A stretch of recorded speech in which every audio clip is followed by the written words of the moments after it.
Hello everyone, I am Left, and today I've got a quick but hopefully informative video for you guys about the 3 different types of contracts that you can buy in the utility, the consumable section of the Vainglory shop.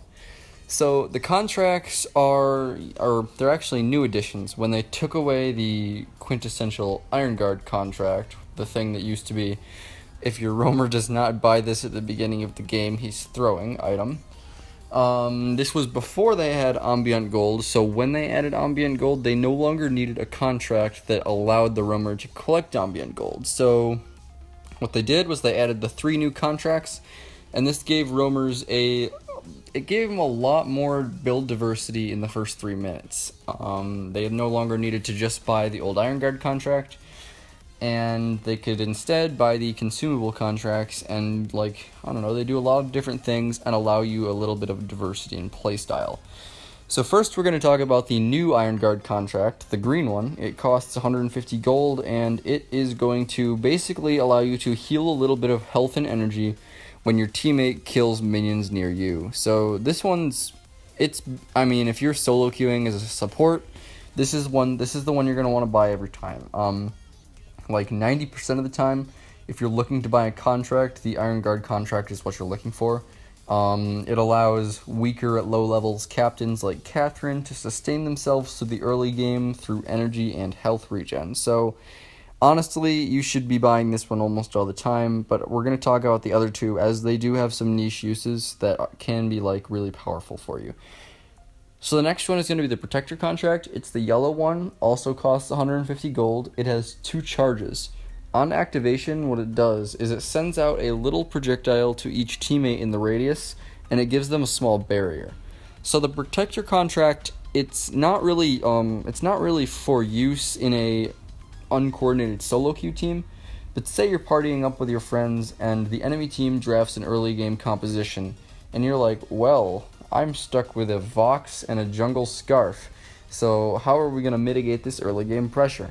You can buy the Protector contract to protect your laner from ganks, or just to give you a little bit of an advantage in a jungle fight.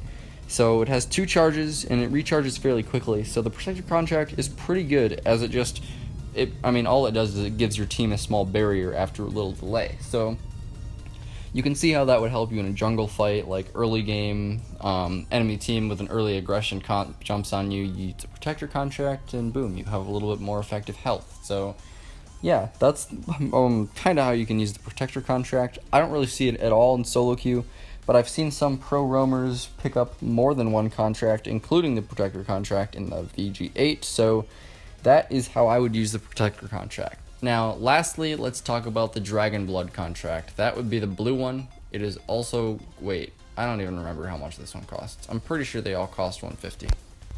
Actually, no, I'm an idiot. They all cost 300. So scratch everything I said about the cost until now. It's all 300 gold for each contract. But the Dragon Blood contract is what it's going to do is when you activate it in a radius, an enemy will be targeted with it's like a blue marking. And so if your teammate attacks that hero that has that marking over it, it's going to do some extra damage. So the Dragon Blood contract is something that I never see in solo queue. You rarely see it in pro games, but you sometimes do. One good example of when a Dragon Blood contract was used was at the Unified Live Championships for the spring season. Cloud9 used a Dragon Blood contract with their Fortress and Rona combo to push TSM out early game.